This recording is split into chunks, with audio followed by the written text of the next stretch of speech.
مسجد نبوی کی تعمیر بہت شاندار تھی، لیکن ایک بات بہت عجیب لگی کہ جب ساری مسجد کو نئے سرے سے تعمیر کیا گیا تو روضہ رسول کے گنبد اور مینار اور ریاض الجنہ کے مینار ابھی تک پرانے کیوں ہیں؟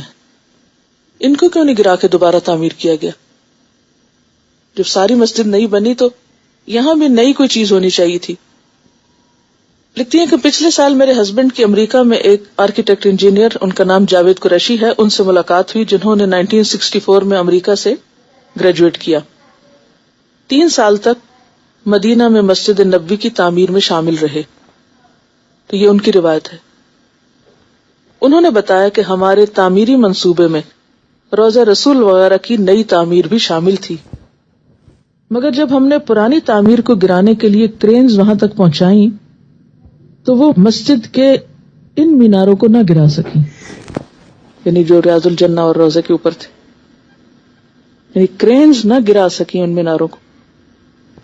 کافی کوشش کرنے کے باوجود جب ایسا نہ ہو سکا تو سعودی حکومت نے یہ مسئلہ وہاں کے بڑے بڑے عالموں کے سامنے رکھا، تو انہوں نے اس سے روک دیا کہ ایسا نہ کریں، ان کو نہ گرائیں، یہ آپ کے بس کی بات نہیں، آپ نہیں گرا سکتے ان کو۔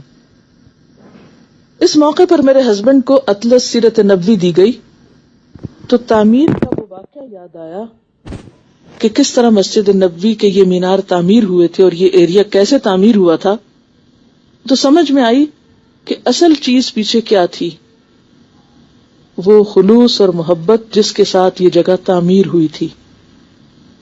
اور وہ تعمیر یہ کتاب میں لکھا ہوا ہے، یہ اطلس آف سیرہ یا سیرہ اطلس کے نام سے دارالسلام کی چھپی ہے، اس کتاب کا یہ حصہ میں آپ کو پڑھ کے اب سناؤں گی۔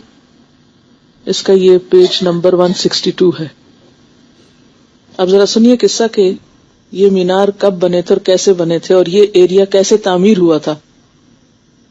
یہاں لکھا ہے کہ عثمانی ترکوں نے 13ویں صدی ہجری میں مسجد نبوی میں جو توسیع کروائی اس کی تفصیل حد درجہ ایمان افروز ہے۔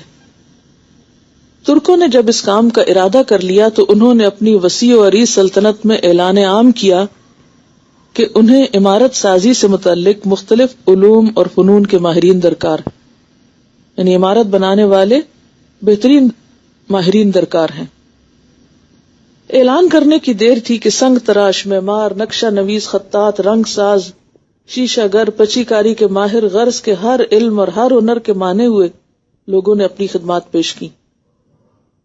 ترک حکومت نے اپنے تمام اہلکاروں اور سفیروں کو ہدایت کی کہ ان تمام ماہرین اور ان کے خاندانوں کو سفر کی ہر سہولت وہاں پہنچائی جائے۔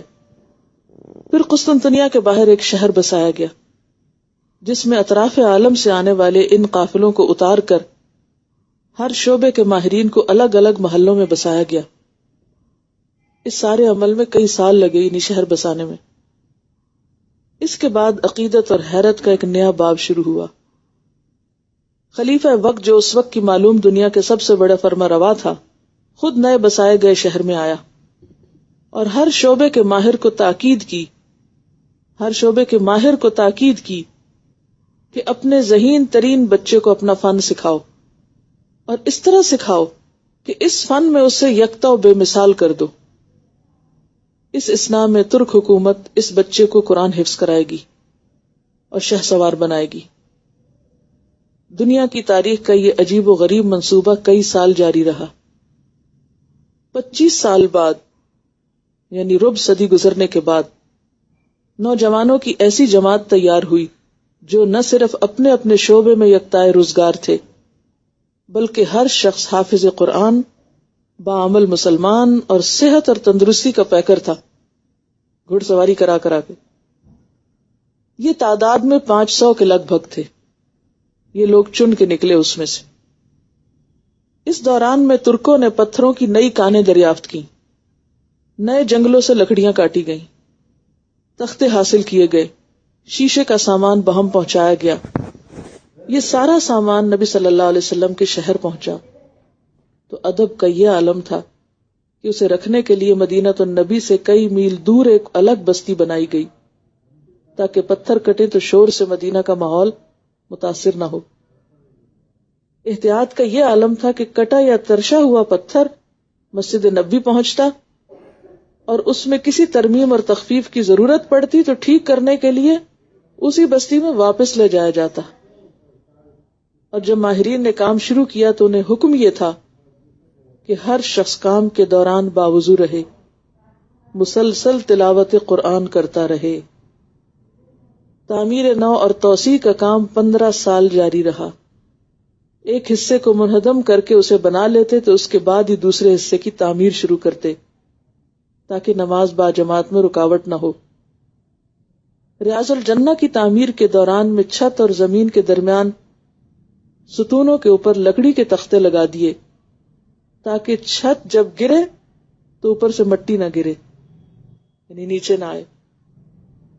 حجرہ مبارکہ جہاں امام الانبیاء صلی اللہ علیہ وسلم کی قبر مبارک ہے، اس کی جالیوں کے چاروں طرف کپڑا لپیٹ دیا گیا تاکہ گرد و غبار اندر نہ جائے. اس جذبے اور اس محنت کے ساتھ جب ایک کام کیا گیا تو پھر یہ کرینے کیسے گرائیں اس کو.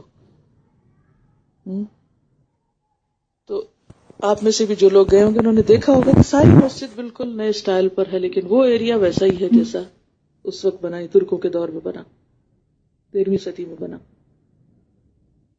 تو بات یہ ہے کہ دین کا کام خالص نیت، خالص جذبے اور محنت اور واقعی سچائی مانگتا ہے. اس سارے میں اصل چیز کیا ہے؟ سچائی. کیونکہ جب تک یہ سچائی نہ ہو تو محض باتوں سے دنیا نہیں بدلا کرتی. ابراہیم علیہ السلام کی بات میں بھی سچائی تھی، اور پھر اسماعیل علیہ السلام بھی سچائی کے پیکر تھے.